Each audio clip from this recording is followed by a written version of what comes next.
Hello students, I am Bhanu sir. बेटा आज अपन start करेंगे अपने रियल नंबर्स जो चैप्टर है उसके केस स्टडी के बेस्ड क्वेश्चंस। मैंने इस चैप्टर की आपको एनसीईआरटी भी कराई है, एक्स्ट्रा क्वेश्चंस भी कराए हैं, एमसीक्यू क्वेश्चंस भी कराए हैं। अब मैं आपको इसकी केस स्टडीज के क्वेश्चंस कराऊंगा। पूरा चैप्टर सबसे इंपॉर्टेंट दो लॉजिक पे चलता है, HCF that is highest common factor also known as greatest common divisor, और दूसरी चीज LCM लीस्ट कॉमन मल्टीपल।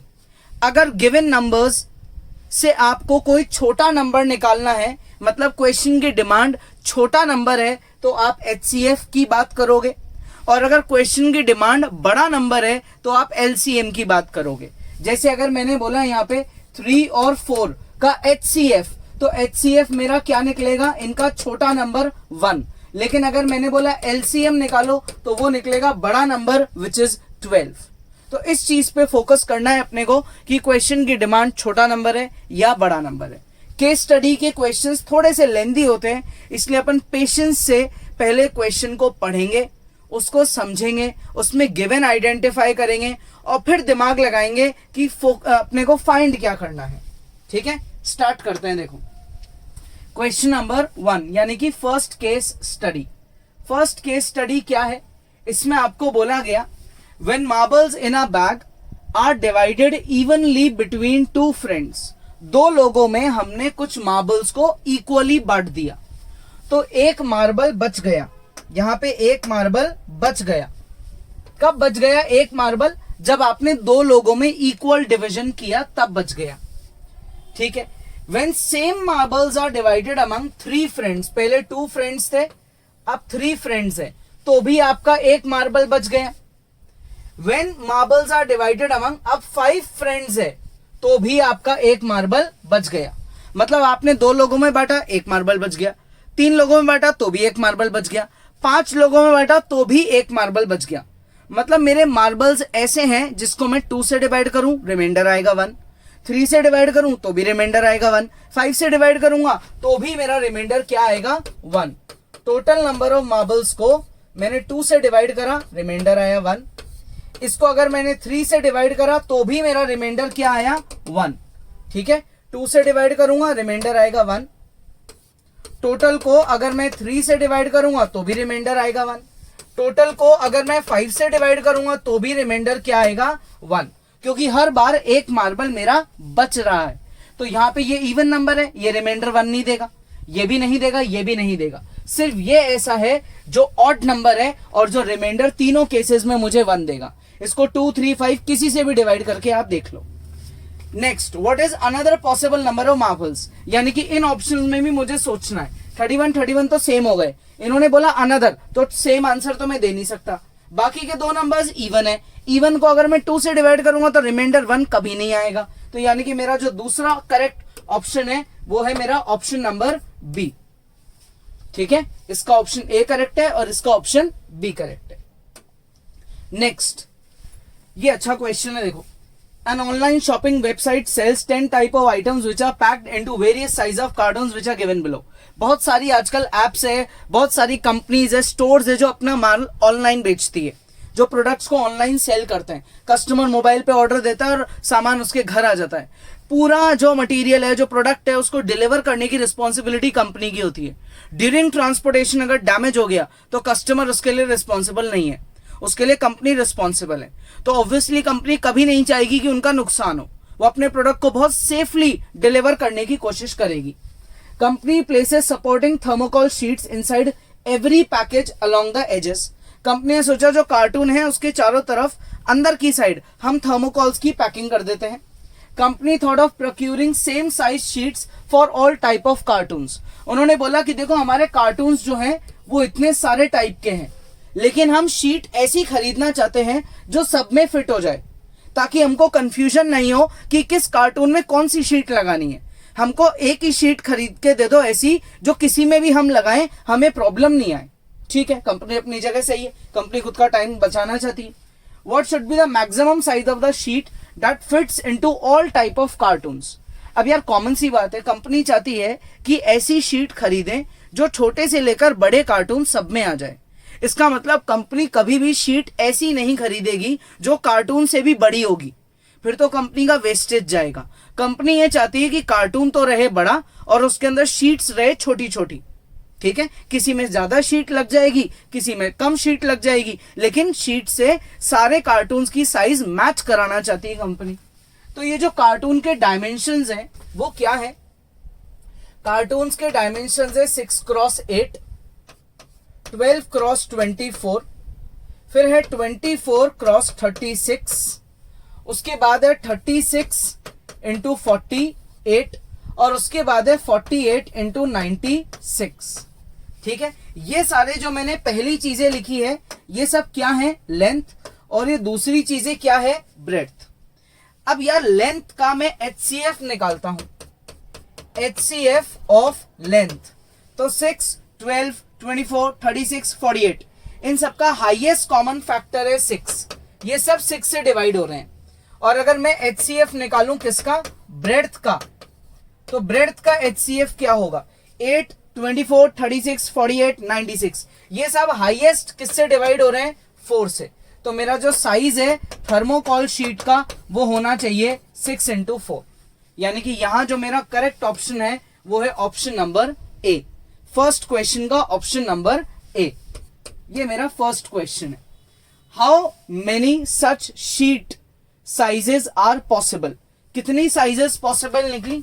एक ही निकली, एक ही साइज पॉसिबल है, तो 1। ये भी हो गया। यहीं पे मेरा सेकंड क्वेश्चन भी सॉल्व हो गया। What should have been size of semi-large carton so that maximum sized sheet remains same? मैं ऐसा कार्टून का साइज बताना चाहता हूं, सेमी लार्ज कार्टून। अब देखो इन्होंने सेमी लार्ज कार्टून का मीनिंग भी दिया है, larger than medium, smaller than large. Medium और लार्ज के बीच में कोई ऐसा कार्टून निकाल दो। तो यार मीडियम जो है वो है 12x24 और जो लार्ज कार्टून है वो है क्या? 24x36। मैं चाहता हूं सेमी लार्ज कार्टून। तो 12 और 24 के बीच में 6 का मल्टीपल सोचो, 18। और 24 और 36 के बीच में 4 का मल्टीपल सोचो, काफी सारे होते हैं। 28 भी होता है और 32 भी होता है। तो मेरा ऑप्शन कौन सा करेक्ट जाएगा? 18x28 या 18x32। तो यहां पे आ गया ये रहा 18x28। ये मेरे सेमी लार्ज कार्टून का साइज होना चाहिए। अब आते हैं किस पे? फोर्थ पार्ट पे। Company later introduces new size of carton semi large whose measurements are 14x5। अब कंपनी ने क्या करा? एक अलग ही यूनिक सी साइज निकाल दी, 14x5, यानी कि ये बाकियों से थोड़ा सा हटके है साइज। मतलब ये साइज मेरे HCF और इस HCF के लॉजिक को बिगाड़ने वाली है। Whether existing maximum size sheet, ये जो साइज ऑफ शीट है अब इस पे बात हो रही है। Existing maximum size of sheet fits this shape, ये इसको फिट कर रहा है क्या? इसमें इसकी बात बैठ रही है क्या भाई? नहीं बैठ रही। क्यों?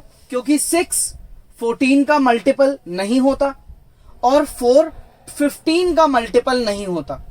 6x4 is not a multiple of 14x15। 6 14 का मल्टीपल नहीं है और 4 15 का मल्टीपल नहीं है। तो मेरा जो यहां करेक्ट ऑप्शन है वो क्या है? It will not fit because 14x15 is not a multiple of 6x4। सही है। 14 is not a multiple of 6, ये भी सही है, ठीक है। 14 is not a multiple of 6 and 15 is not a multiple of 4। तो ज्यादा बेटर तरीके से लिखा हुआ है बी पार्ट, ये मेरा ज्यादा करेक्ट है। It will not fit because 14 6 का मल्टीपल नहीं है, ठीक है, और 15 4 का मल्टीपल नहीं है, इसलिए जो मेरा बी ऑप्शन है वो करेक्ट है यहां पे, ठीक है। पॉज करेंगे और इसको खुद से ट्राई करेंगे। नेक्स्ट, अब आते हैं नेक्स्ट क्वेश्चन पे। Akshat has 54 football cards, 72 volleyball cards, 63 basketball cards. Akshat के पास 3 तरीके के कार्ड्स हैं, फुटबॉल, वॉलीबॉल और basketball. He wants to put them in a binder. ये क्या करना चाहता है, एक बाइंडर में यानी कि एक बुकलेट तैयार करना चाहता है इन कार्ड्स की। Each page of the binder should have cards from a single sport. मतलब बाइंडर क्या है, एक तरीके की बुक है। उसने सोचा कि मेरी इस बुक के इस पेज पे जितने भी कार्ड्स में लगाऊंगा वो सारे सेम स्पोर्ट के होने चाहिए। मतलब अगर एक पेज मेरा फुटबॉल का है तो वो पूरा पेज फुटबॉल का ही होना चाहिए।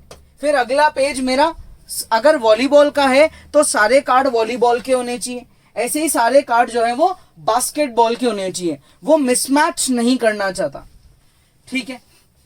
Each page of the binder should have cards from a single sport and there should be the same number of cards on each page. वो ये चाहता है दूसरी चीज कि अगर एक पेज पे मैंने 10 कार्ड लगाए, ये 8 कार्ड लगा दिए, तो बाकी के सारे पेजेस पे 8 कार्ड ही हो। मतलब बहुत सिमेट्री चाहता है बच्चा। ठीक है। इस बच्चे को बहुत नीटनेस पसंद है। ये चाहता है सारे अरेंजमेंट एक साथ एक ही स्पोर्ट के हों और एक पेज पे मैंने जितने कार्ड लगा दिए अब उतने ही कार्ड्स मैं हर पेज पे लगाऊंगा, कम ज्यादा नहीं करूंगा क्वांटिटी। तो ऑब्वियसली यानी कि ये HCF पे दिमाग लगा रहा है। ठीक है। What is the greatest number of cards Akshat can put on the page. तो यहां पे फुटबॉल के कितने कार्ड्स है भाई, 54। वॉलीबॉल के कितने कार्ड्स है, 72। और बास्केटबॉल के कितने कार्ड्स हैं, 63। अपन यहां बात कर रहे हैं किसकी, HCF की। तो 54, 72 और 63 इनके मल्टीपल्स की बात करते हैं।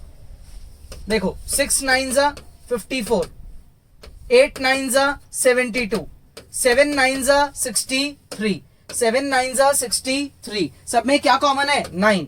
HCF 9। यानी कि ये बच्चा एक पेज पे 9 कार्ड लगाएगा ताकि हर पेज पे 9 कार्ड्स ही रहे और उसकी बुक बहुत सिमेट्री दिखे, बहुत सुंदर दिखे इसकी बुक। किसी में ऐसा ना हो किसी पेज में ज्यादा कार्ड है किसी में कम कार्ड है, सब में इक्वल कार्ड्स की बात कर रहा है ये। How many pages will Akshat need for each sport. अगर फुटबॉल की बात करें तो फुटबॉल के लिए इसको कितने पेज चाहिए, 6। कॉमन बात है, 54 कार्ड्स है, एक पेज पे 9 कार्ड लगा रहा है तो कितने पेज चाहिए, 6। अपन ने यहां लिख तो दिया। वॉलीबॉल के लिए कितने चाहिए, 8। और बास्केटबॉल के लिए कितने चाहिए अपने को, 7 पेजेस। अपने को नहीं मतलब इस बच्चे को चाहिए भाई। 54 कार्ड्स हैं, एक पेज पे 9 कार्ड। ठीक है। 72 कार्ड्स हैं, एक पेज पे 9 कार्ड। 63 कार्ड्स हैं और एक पेज पे 9 कार्ड। इस तरीके से अपन ने ये निकाल दिया। तो 6 8 7 ये मेरा करेक्ट ऑर्डर है, 6 8 7 और इसका आंसर है 9। दोनों में ऑप्शन ही करेक्ट है।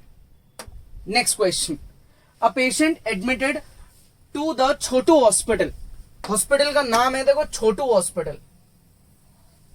ठीक है। एक पेशेंट को छोटू हॉस्पिटल में एडमिट कराया गया। was prescribed a pain medication to be given every 4 hour। मतलब दर्द की दवा इसको हर 4 घंटे में चाहिए, मतलब इसको बहुत दर्द हो रहा है। And antibiotic to be given every 5 hours। Antibiotic इसको हर 5 घंटे में चाहिए। भाई दर्द की दवा 4 घंटे में लेगा और एंटीबायोटिक जो है वो 5 घंटे में लेगा। Bandages applied to patients external injuries every 12 hours। हर 12 घंटे में इसकी बैंडेजिंग चेंज होगी, नए बैंडेजेस लगेंगे, पुराने हटेंगे।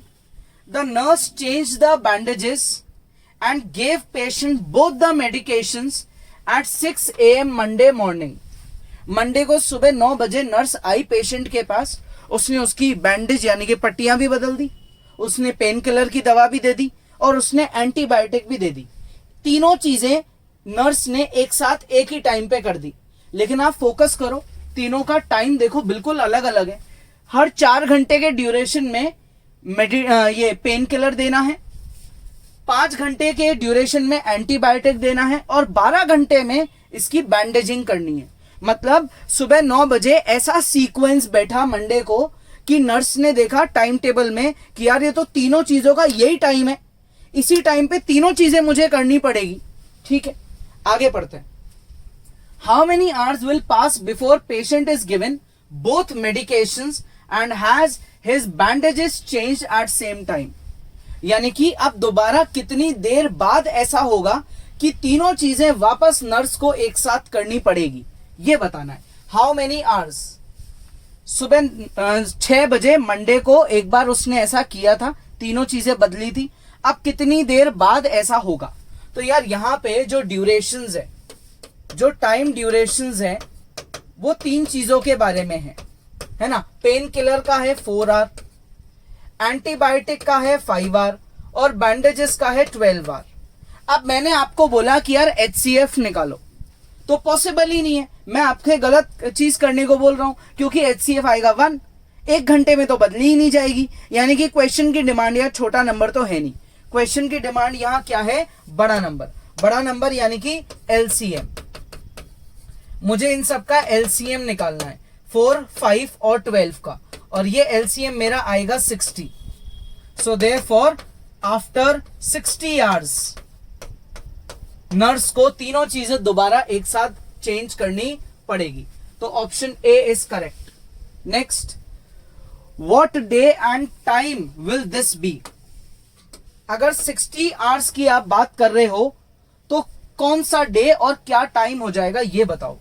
तो 6 AM मंडे से 6 AM ट्यूसडे, मेरे कितने आवर्स हो जाते हैं? 24 hours. 6 AM Tuesday, 6 AM Wednesday, और कितने आवर्स हो जाते हैं? 24 आवर्स।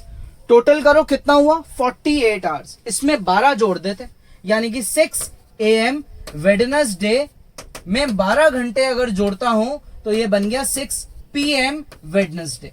ये मेरा टाइम है।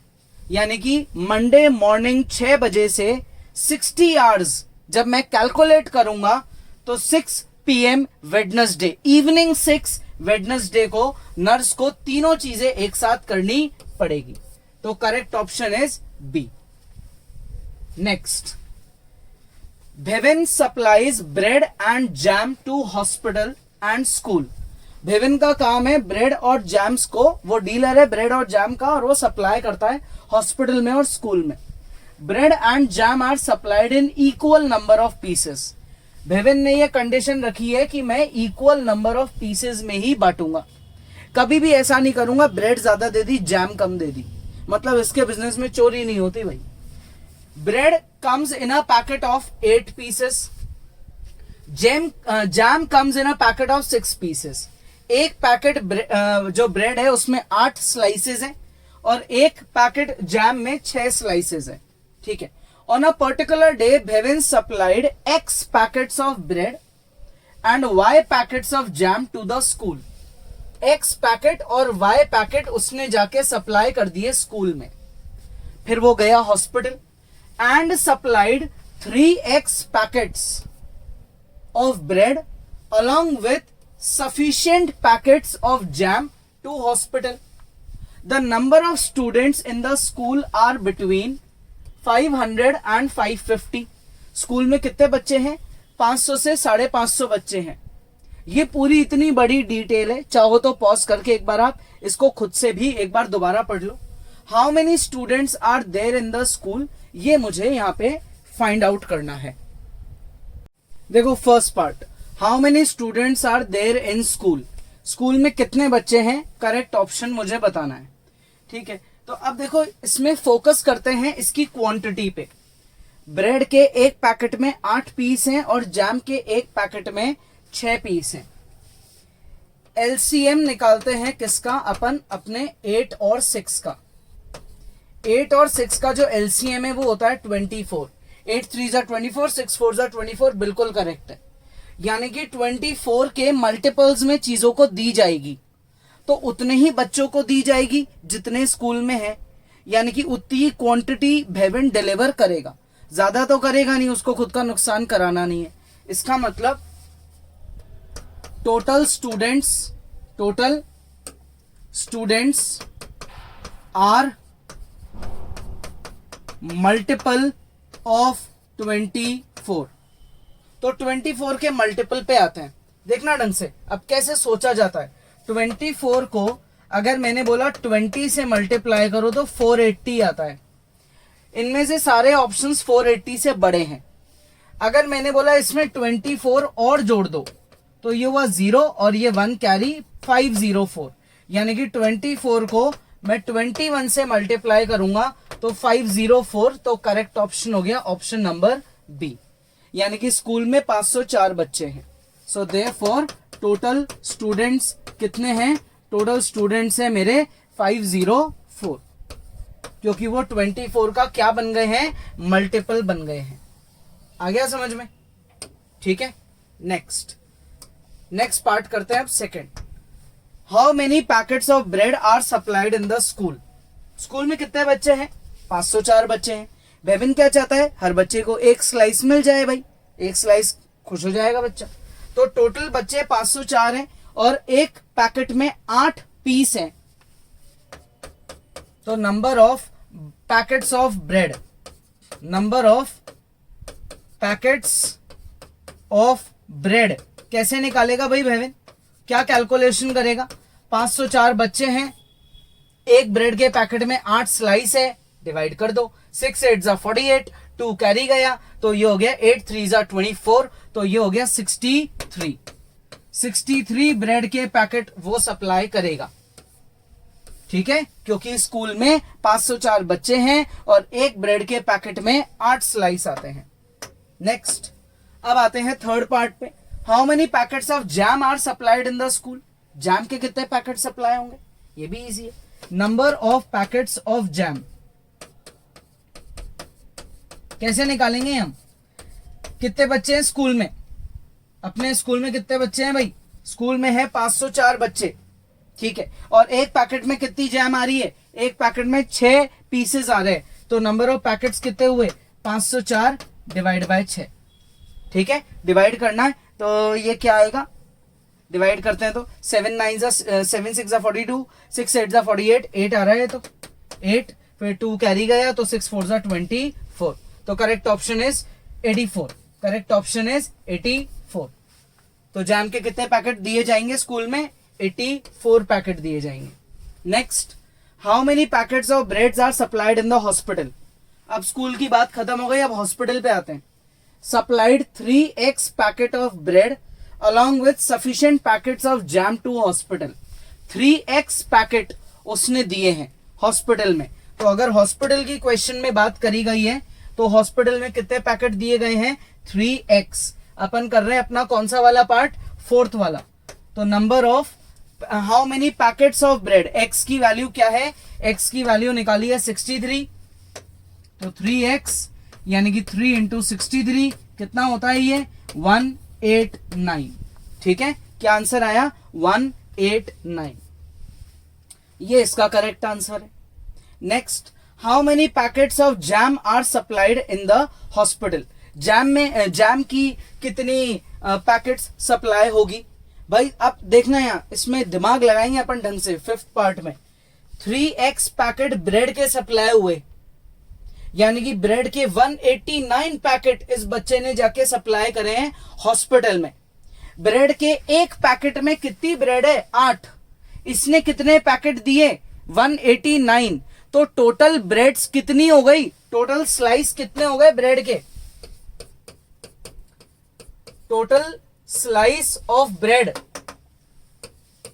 कितने हो गए? टोटल स्लाइस ऑफ ब्रेड हो गए, एक पैकेट में 8 और पैकेट कितने दिए? 63। पैकेट कितने दिए? 63 और एक पैकेट में 8। ठीक है, अच्छा हॉस्पिटल में पैकेट कितने दिए? 189। अपन तो हॉस्पिटल की बात कर रहे हैं, तो यहाँ हॉस्पिटल में कितने पैकेट दिए? 189। ये टोटल ब्रेड की स्लाइसेस है। अब भेविन की क्या डिमांड थी कि मैं जितनी ब्रेड दे रहा हूं उतनी ही जैम दूंगा, यानी कि टोटल जैम स्लाइसेस भी कितनी होनी चाहिए? 8 इंटू 189। अब क्वेश्चन में क्या बोला गया था कि जैम के एक पैकेट में हम कितनी स्लाइस देंगे? हम जैम के एक पैकेट में 6 स्लाइस देंगे। तो टोटल पैकेट्स कितने हो गए जैम के? टोटल पैकेट्स हो गए 8 इंटू 189 डिवाइड बाय 6। ठीक है, 3 से काटो, 3 2 जा 63 और ये इससे काट देंगे, ये आएगा 4। 63 मल्टीप्लाई बाय 4 करेंगे तो ये आएगा 252। तो अगर भेवेन हॉस्पिटल में 189 ब्रेड के पैकेट दे रहा है तो जैम के कितने पैकेट देगा? 252। तो यहां इसका करेक्ट ऑप्शन है 252। स्कूल में इसने कितने पैकेट दिए? 63 और 84। स्कूल में कम बच्चे थे, हॉस्पिटल में बहुत सारे लोग हैं, तो हॉस्पिटल में ब्रेड के कितने पैकेट देगा? 189 और जैम के कितने देगा? 252। ठीक है, क्वेश्चन इज वेरी इंपॉर्टेंट, तो पॉज करके इसको खुद से ट्राई करो। Next question, Heena is a maths teacher. Heena maths teacher है and always plans new games to make her students learn. इसका क्या तरीका है? ये बड़ी इनोवेटिव टीचर है। इसने बच्चों को मैथ्स सिखाने के लिए, मैथ्स से प्यार कराने के लिए गेम्स खिलाना शुरू करा। छोटे बच्चे थे, उनको मैथ्स जल्दी याद हो जाए, उसके लिए उसने इनको गेम खिलाए। अब आज उसने क्या करा? Today she planned a prime number game. आज वो एक प्राइम नंबर गेम खेलेगी। She announces the number 2। Obviously जो 2 है वो स्मॉलेस्ट प्राइम नंबर है, और उसने अपने क्लास के पहले बच्चे को बोला कि भाई तुम खड़े हो और तुम इसको किसी भी प्राइम नंबर से मल्टीप्लाई कर दो। फिर अगले को बोला कि भाई तेरा आंसर सेकंड वाले को दे, सेकंड वाला भी मल्टीप्लाई करेगा। सेकंड वाला मल्टीप्लाई करके अपने आंसर को थर्ड वाले को देगा, थर्ड वाला मल्टीप्लाई करेगा, एंड सो ऑन होता जाएगा ये। तो धीरे धीरे क्लास में जितने बच्चे हैं वो सब इस मल्टीप्लिकेशन को फॉलो करेंगे। तो जैसे जैसे ये प्रोसीजर हुआ, देखो क्या लिखा हुआ है, and asked the first student to multiply it by prime number and then pass it to second student. Second student also multiply it by prime number and pass it to third student. In this way, by multiplying to a prime number, the last student got. Last student का answer क्या आया? 13250. Now she asked some questions. अब हिना का game खत्म। हिना ने अब questions पूछना चालू करा। हिना ने खुद ने कौन सा नंबर बोला था? 2। उसके बाद उसके बच्चों ने क्या करा? प्राइम नंबर से मल्टीप्लिकेशन करना चालू करा और पास ऑन कर दिया नंबर को। लास्ट बच्चे ने जब मल्टीप्लाई करा तो उसका रिजल्ट, हिना ने पूछा कि बताओ तुम्हारा आंसर क्या आया, तो उसने बोला 173250 मेरा आंसर है। ठीक है, now she asked some questions to the students as given below. How many students are in the class? अब उसने बोला बच्चों से कि बताओ कितने बच्चे हो तुम लोग, आंखें बंद कर लो, सब कोई नहीं देखेगा क्लास में कितने लोग हैं, बिना देखे बताओ। तो अब उसके लिए क्या किया जाएगा? देखो ये कैसे निकालें अपन। 173250 इसको अपन क्या करते हैं? प्राइम फैक्टर्स में डिवाइड करते हैं। पहले करते हैं 2 से डिवाइड। 2 8 जा 16, 1 कैरी गया, 2 6 जा 12, फिर 2 6 जा 12, फिर 2 2 जा 4 और 2 5 जा 10। अब अपन करते हैं इसको किससे डिवाइड? 3 से डिवाइड। ये आएगा 3 2 जा 6, 2 कैरी गया, फिर ये क्या लिखेंगे? 3 8 जा 24, फिर 2 कैरी गया, 3 8 जा 24, फिर 2 कैरी गया, 3 7 जा 21, 1 कैरी गया, और यहां लिखेंगे 5। ठीक है, अब क्या करें? अब 5 से डिवाइड करके देखते हैं। 5 5 जा 25, 25 में 3 कैरी जाएगा, 38 हो जाएगा। 5 7 जा 35, फिर 3 कैरी गया, 37 हो जाएगा। फिर 5 7 जा 35, 2 कैरी गया, फिर 5 हो गया।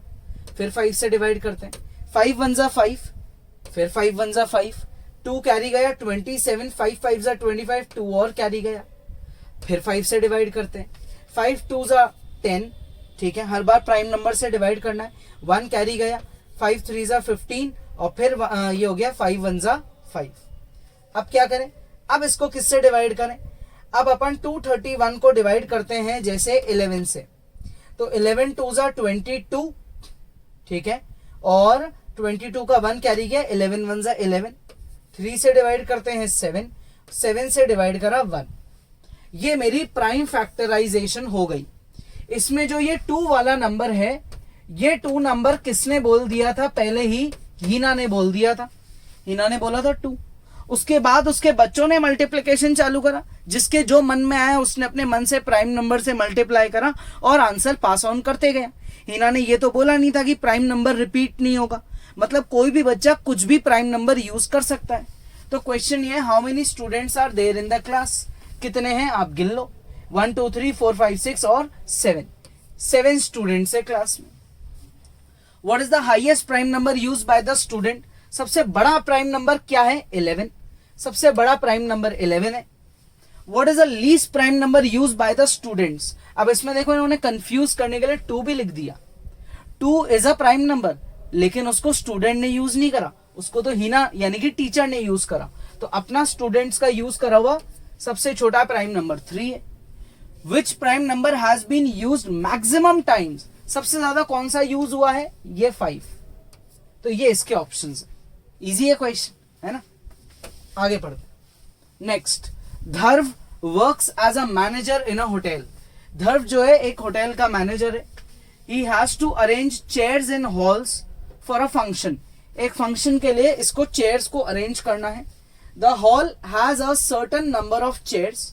हॉल में कुछ चेयर्स रखी, इसको उनको अरेंज करवाना है, ठीक है। वर्कर्स को ऑर्डर देना है और वो अरेंज करेंगे। Guest want to sit in different groups like in pairs, triplets, quadruplets. Guest चाहते हैं कि हम 2 भी एक साथ बैठे, 2 जने साथ आ रहे हैं तो। कुछ ऐसे हैं जो 3 जने साथ आ रहे हैं तो वो 3 एक साथ बैठना चाहते हैं। कुछ 4 एक साथ आ रहे हैं तो 4 एक साथ बैठना चाहते हैं। 5 लोग एक साथ आ रहे हैं तो वो 5 एक साथ बैठना चाहते हैं। लाइक अ रेस्टोरेंट, आप जितने लोग जाते हो खाना खाने, यही तो चाहते हो कि सारे लोग एक साथ बैठे। 10 लोग गए, ऐसे थोड़ी बोलेंगे 2 उधर बैठा दो, 2 उधर बैठा दो, है ना। सब एक साथ बैठने की कोशिश करते हैं। Dhar want to arrange the chairs in such a way that there are no chairs left after arrangement. धर्व ये चाहता है कि इस तरीके से अरेंजमेंट करूं कि अरेंजमेंट करने के बाद कोई भी चेयर खाली नहीं रहे। मतलब सारी चेयर्स जितनी हॉल में हैं वो सबको यूज करेगा अरेंजमेंट में, ठीक है। चाहे वो डबल्स अरेंजमेंट करे, ट्रिपल्स करे, 4 एक साथ करे, वो उसकी problem. When he arranges the chairs in such patterns like in 2s, 3s, 4s, 5s, 6, then 1, 2, 3, 4 and 5 chairs are left respectively. But when he arranges in 11s, no chair will be left. जब उसने 2-2 की grouping करी तो 1 chair बच गई। 3-3 की grouping करी तो 2 चेयर बच गई। 4-4 की ग्रुपिंग करी तो यहाँ पे अपनी 3 चेयर बच गई। 5 की ग्रुपिंग पे 4 बच गई। 6 की ग्रुपिंग करी तो 5 चेयर बच गई। लेकिन अगर उसने 11 चेयर्स एक साथ ग्रुप कर दी तो उस केस में कोई रिमाइंडर नहीं रहा। तो ये बताओ कि हॉल के अंदर कितनी चेयर्स हैं। यानी कि ये जो मेरे ऑप्शंस हैं, मुझे ये ढूंढना है कि इनमें से कौन मेरा 11 का मल्टीपल है। क्या ढूंढना है, कौन 11 का मल्टीपल है, ठीक है। तो अब जब ये बच्चा क्या कर रहा है, ये 2 की टेबल पे चेयर लगा रहा है या फिर टेबल पे 3 चेयर लगा रहा है, ठीक है। या फिर ये बच्चा टेबल पे 4 चेयर लगा रहा है, या फिर ये टेबल पे 5 चेयर लगा रहा है, या फिर ये 6 चेयर लगा रहा है। जब इसने इस तरीके के अरेंजमेंट्स करे तो 2 के साथ रिमाइंडर रह गया 1, इधर रह गया 2, इधर रह गया 3, इधर रह गया 4, इधर रह गया 5। लेकिन अगर इसने दिमाग लगाया और उसने एक बड़ी टेबल पे 11 चेयर अरेंज कर दी तो अब उस केस में रिमाइंडर क्या है, 0। 11 चेयर अरेंज कर दी तो रिमाइंडर क्या है, 0। तो मेरा इन सब में 11 का मल्टीपल कौन है, 539। क्लियरली दिख रहा है, डिवाइड करके देख लो। 539 को आप 11 से डिवाइड करो तो 11 4 जा 44, ठीक है। रिमाइंडर क्या आएगा मेरा, रिमाइंडर आएगा 9। ये 9 कैरी गया, 11 9 जा 99, रिमाइंडर इज 0। तो मेरा करेक्ट ऑप्शन है 539। If one chair is removed, which arrangement is possible? जिसका रिमाइंडर 1 है। If one chair is removed, which arrangement is possible? भाई जिसका रिमाइंडर 1 है, 1 रिमाइंडर किसका है, 2 वाले का, तो 2 वाला arrangement is possible. If one chair is added to the original number of chairs, how many chairs will be left when arranged in 11s? अगर हम ओरिजिनल नंबर, ओरिजिनल क्या था 539, तो हमारा अब न्यू नंबर क्या है, न्यू नंबर ऑफ चेयर्स क्या है भाई, न्यू नंबर ऑफ चेयर्स है हमारा 1 ऐड कर दो, 539 प्लस 1 यानी कि 540। अगर हम 540 चेयर लेता धर्व खुद के हॉल में और 11-11 का अरेंजमेंट करता तो उसका रिमाइंडर क्या था, 539 पे रिमाइंडर 0 आया तो 549 पे रिमाइंडर क्या आएगा, 1। 549 पे रिमाइंडर क्या आएगा, 1। If one chair is added to the original number of chairs, how many chairs will be left when arranged in 11s? 1. ठीक है, कॉमन बात है। 4th, how many chairs will be left in original arrangement if same number of chairs are arranged in 7s? यानी कि मैं 539 को 7 से divide करने वाला हूं। अगर मैं टोटल नंबर ऑफ चेयर्स को 7 का अरेंजमेंट देता हूं तो ये हो गया मेरा 7 7 जा 49। तो मेरा रिमाइंडर क्या आएगा, रिमाइंडर आएगा मेरा 4, ठीक है। अच्छा 4 रिमाइंडर आया, इस 9 को कैरी कर दो, 7 7 जा 49, लास्ट रिमाइंडर 0 है। यानी कि how many chairs will be arranged in the original arrangement if same number of chairs are arrange, तो इसका आंसर है मेरा 0। इसका आंसर क्या है 0। 0 इज द करेक्ट ऑप्शन, ठीक है, 0 is the correct option. How many chairs will be left in original arrangement if same number of chairs will be arranged in nines. अगर मैं सेम नंबर ऑफ चेयर को nines में arrange कर रहा हूं तो कितनी चेयर्स रह जाएगी, लिखा है ना लेफ्ट, ये बताओ। नाइन्स में अरेंज कर रहे हो आप, तो यानी कि आप अपने टोटल क्वांटिटी को किससे डिवाइड करोगे, आप 9 से डिवाइड करोगे। तो अब आप अपनी टोटल क्वांटिटी को 9 से डिवाइड करो। 539 has to be divided by 9। तो कैसे करें भाई अब डिवाइड, 9 की टेबल बोलना चालू कर दो। 9 5 जा 45, ठीक है।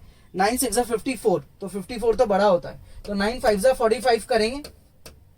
रिमाइंडर 8, 9 को कैरी करेंगे, 9 9 जा 81, रिमाइंडर हो गया कितना, रिमाइंडर 9 में से 1 गया 8। तो how many chairs are left, what is the remainder 8, ठीक है। तो 8 chairs are left. Clear, easy है क्वेश्चन। आगे देखो नेक्स्ट क्वेश्चन नंबर 8। फिर से हीना आ गई भाई। Heena wants to organise her birthday party, she is very happy on her birthday. Obviously भाई हैप्पी तो होगी। She is very health conscious, thus she decided to serve fruits only in her birthday party। भाई ये बहुत ज्यादा health conscious है, इसने guest को बुला तो लिया लेकिन मेनू में सिर्फ फ्रूट्स रखे, इनको सिर्फ फ्रूट्स खिलाएगी। She has 36 apples 60 banana at home and decided to serve them. उसने गिन लिए कि मेरे पास कितने फ्रूट्स हैं और ये उनको बांट देगी गेस्ट में, जो भी इसके फ्रेंड्स आएंगे।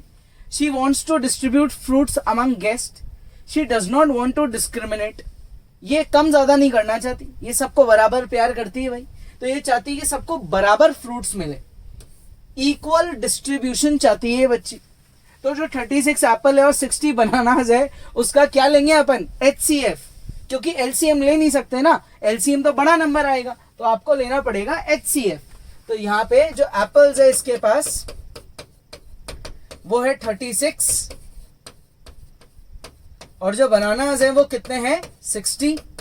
36 और 60 का मैं क्या लूंगा HCF, तो मेरा HCF आएगा 12। 12 3 जा 36 और 12 5 जा 60। Highest common factor is 12।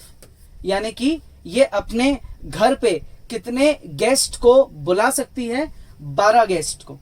कितने गेस्ट को बुला सकती है, 12 गेस्ट ये मैक्सिमम बच्ची बुला सकती है, ठीक है। ये किसी में भी डिस्क्रिमिनेशन नहीं करना चाहती, तो ये मैक्सिमम गेस्ट जो बुला सकती है वो क्या है 12, ठीक है। अब अगर 12 गेस्ट इसके घर आए हैं और ये चाहती है कि डिस्क्रिमिनेशन भी ना हो, इसका मतलब इसने ये सोचा कि अगर मैं 12 गेस्ट को बुलाऊंगी तो भाई एक गेस्ट को कितनी एप्पल मिलेगी, एप्पल पर गेस्ट। एक गेस्ट को कितनी एप्पल मिल जाएगी, 36 divide by 12, 3 Apple. Obviously 12 Apple थोड़ी एक जने को देगी, 3 एप्पल दे देगी। और एक गेस्ट को बनाना कितना मिल जाएगा भाई, 60 डिवाइड बाय 12, 12 गेस्ट आ रहे हैं तो 5 बनाना मिल जाएंगे। तो विदाउट एनी डिस्क्रिमिनेशन गेस्ट में कोई लड़ाई नहीं होगी, सबको 3 एप्पल और 5 बनाना मिल गए, सब खुश हो गए, ठीक है। आगे हीना डिसाइडेड टू ऐड 42 मैंगोज। इसको लगा ड्यूरिंग द पार्टी कि यार ये तो मेनू कम पड़ गया, लोग भूखे रह जाएंगे, और फटाफट मार्केट जाके 42 मैंगो खरीद के लिए आई। और इसने बोला मैं मैंगो भी बांट देती हूँ लेकिन डिस्क्रिमिनेशन नहीं करूंगी। मतलब जो 12 गेस्ट है मैं उन्हें बराबर, देखो गिनती के सोच के लाई हुई है कि ऐसे मैंगो लाओ कि किसी में लड़ाई नहीं हो, ठीक है। तो दस how many maximum guest she can invite, मतलब अब ये मैंगो ले आई तो अब इसकी क्वांटिटी क्या है, इसके पास एप्पल है 36, इसके पास बनाना है 60 और इसके पास मैंगो है 42।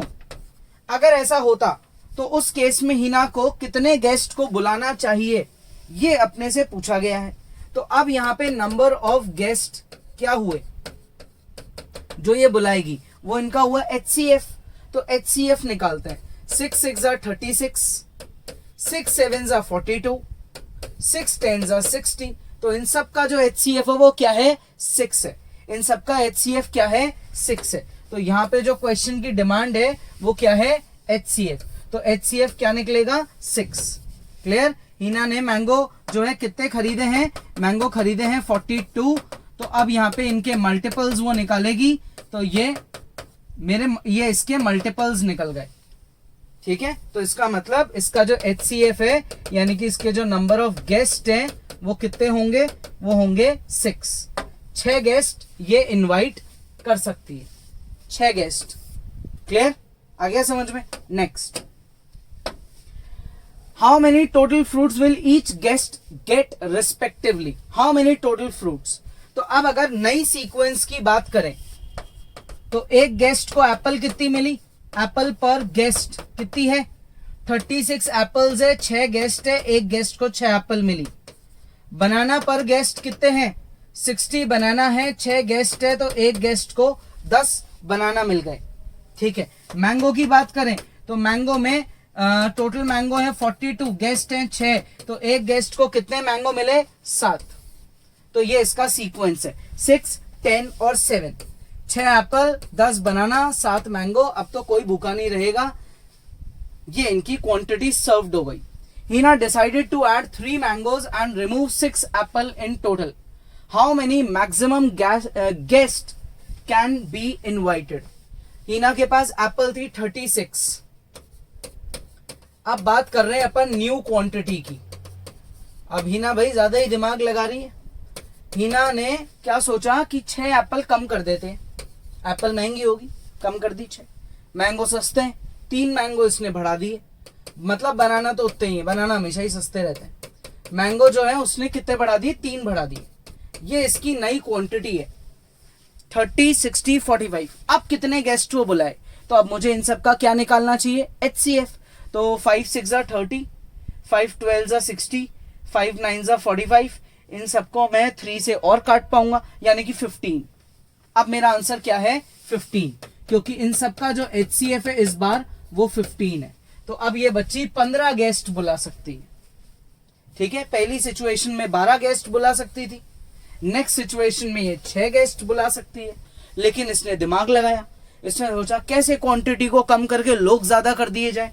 तो अब ये 15 गेस्ट बुला रही है। एप्पल तो इसने 6 कम कर दी और मैंगो इसने सिर्फ 3 बढ़ा दिए। एप्पल 6 कम कर दी, मैंगो 3 बढ़ा दिए। विदाउट एनी डिस्क्रिमिनेशन, बिना किसी लड़ाई के 15 गेस्ट यानी कि 15 फ्रेंड्स को ये घर पे बुला लेगी। ठीक है। Next question. नेक्स्ट, पॉज कर लो आराम से, चाहे क्वेश्चन की साइज बहुत अच्छी है ना। पॉज कर लो आप लोग और एक बार इसको खुद से रीड भी कर लो। पॉज करके एक बार रीड कर लो। देखो question number 9, 9th case study. PQR are playing a staircase game. PQR जो है सीढ़ियों पे एक गेम खेल रहे हैं। ठीक है। मतलब PQR अपने घर पे होंगे भाई, ऐसी बहुत सारी स्टेयरकेसेस हैं और ये ऐसे गेम खेलना चालू कर दिया इन्होंने। 3 बच्चे हैं PQR, उन्होंने सीढ़ियों पे गेम खेलना चालू कर दिया। अब P ने बोला कि मैं अगर 5 स्टेयर ऊपर जाऊंगा तो 2 स्टेयर नीचे आऊंगा। मतलब अगर P की बात करें तो 5 स्टेयर अगर आगे बढ़ता है तो 2 स्टेयर पीछे आ जाता है, यानी कि वो 3 कदम ही आगे चला, क्योंकि 5 चढ़ के 2 नीचे आ गया। Q की बात करें तो Q ने बोला मैं 7 स्टेयर अगर ऊपर चढ़ूंगा तो मैं 2 स्टेयर नीचे आ जाऊंगा। तो Q जो है वो 5 के मल्टीपल में रहा। R जो है अपना वो 10 स्टेयर ऊपर चढ़ रहा है तो 3 स्टेयर नीचे आ रहा है, तो R जो है वो 7 के मल्टीपल पे चल रहा है। ये 3 के मल्टीपल पे चल रहा है, ये 5 के मल्टीपल पे और ये 7 के मल्टीपल पे। ठीक है। आगे पढ़े। Doing this they have to reach to the nearest point of 100th stair. सबसे ऊपर जो स्टेयर है, सबसे ऊपर उस स्टेयर का नंबर है स्टेयर नंबर 100। ये बिल्कुल इसके पास में जाना चाहते हैं। तो P का मल्टीपल है 3, Q का मल्टीपल है 5 और 7 का R का मल्टीपल है 7।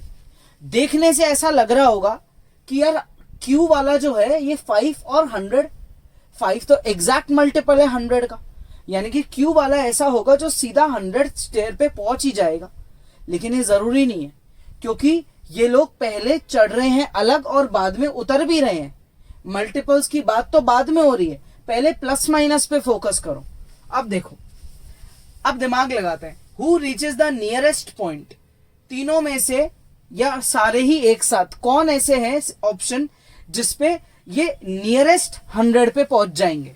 तो अगर P की बात करें, अपन P की बात करें तो P जो है वो 3 के मल्टीपल पे चढ़ रही है ना। तो अगर मैं 3 के मल्टीपल की बात करता हूं और मैंने आपको बोला 3 इंटू 33 कर दो यार, 99 क्लोजेस्ट मल्टीपल मुझे लग रहा है, लेकिन ये गड़बड़ है। बताऊं क्यों, सुनना ढंग से। 33 से छोटा मल्टीपल क्या होता है 32, क्या आंसर आया 96। ठीक है, जैसे ही वो 96 स्टेयर पे पहुंचेगी, जो P है वो 96 स्टेयर पे होगा, तो वो क्या करेगा, वो खुद के गेम के अकॉर्डिंग 5 कदम आगे लेगा। तो अब वो 96 में 5 जोड़ेगा, तो वो कहां पहुंच गया 101। उतनी तो सीढ़ियां ही नहीं है, यानी कि 3 इंटू 33 तो पॉसिबल ही नहीं हो पाएगा, ये तो कहीं से भी पॉसिबल नहीं है। ये जब 32 पैटर्न में ऐसे चलेगा, मतलब 32 टाइम्स ऊपर जाएगा 5 टाइम्स और फिर 2 बार ऐसे नीचे आएगा। 32 बार ऐसा जब वो करेगा तो 96 स्टेयर पे वो पहुंच जाएगा। जैसे ही वो अगला कदम लेगा 5 आगे जाने का, वो 101 के टेबल में गया जो 100 से ऊपर है। यानी कि इसके लिए करेक्ट ऑप्शन है क्या 96। ठीक है, यहां तक इसके लिए करेक्ट ऑप्शन क्या है 96। ऐसे ही बात करते हैं अब किसकी, Q की। तो Q जो है वो 7 आगे जा रहा है, 2 पीछे आ रहा है। तो मैं Q में अगर 5 की बात करता हूं तो 5 इंटू 19 कितना हुआ 95th। 95th स्टेयर पे जब Q खड़ा होगा तो वो 7 कदम आगे लेगा। 95th पे जब खड़ा होगा तो 7 स्टेप्स हुआ आगे लेगा, तो 102 पे तो वो जा ही नहीं सकता, यानी कि इसका क्लोजेस्ट नंबर 95th है। अब बात करते हैं किसकी, कौन है तीसरा इंसान, R। अब तीसरा इंसान है R। इसने क्या सोचा, इसने ये सोचा था 10 कदम ऊपर 3 कदम नीचे, 7 की टेबल में मैं चलूंगा।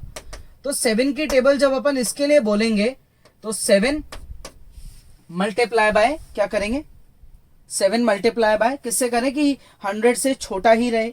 सोचो आप 7 इंटू 21 करो तो बहुत बड़ा हो गया, 7 इंटू 20 नहीं तो बहुत बड़े। तो 7 12 जा 84, 7 13 जा कितना हुआ 91, 7 13 जा 91। 91st स्टेयर पे पहुंचेगा। जैसे ही 91st स्टेयर पे पहुंचेगा, इसका पैटर्न क्या है, 10 कदम आगे चलना। 10 कदम आगे चलेगा, किधर पहुंच गया 101 पे, जो कि पॉसिबल नहीं है। तो R के लिए 91 is the correct number of stair. तो फाइनली इस पैटर्न से P 100 वाली सीढ़ी की जगह कहां खड़ा होगा 96 पे, Q वाला 95 पे और R वाला किधर 91 पे। तो क्लोजेस्ट कौन है जो नियरेस्ट पॉइंट पे पहुंचा, वो है मेरा P। P जो है वो नियरेस्ट पॉइंट पे पहुंच गया।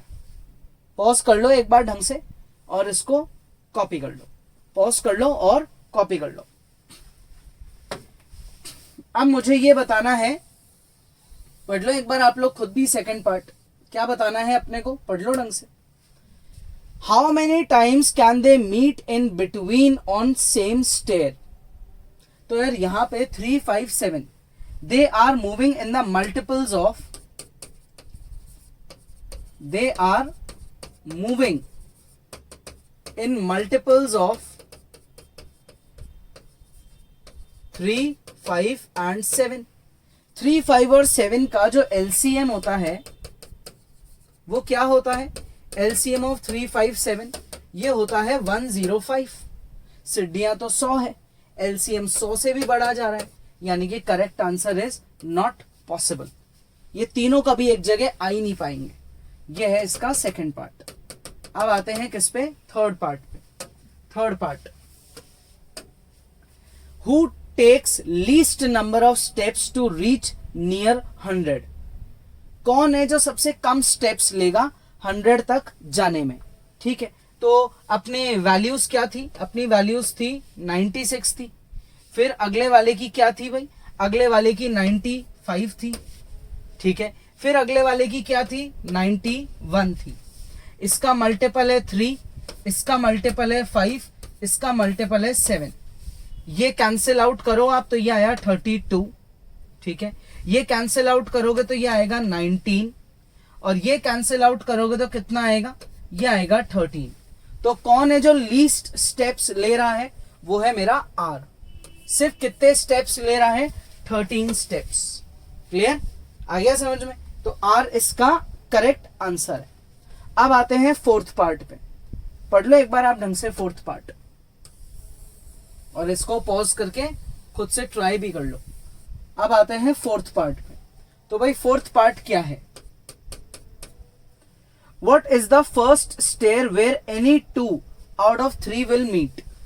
3 लोगों में से कौन से 2 हैं जो पहली बार कहां पे मीट करेंगे, कौन सी सीढ़ी पे।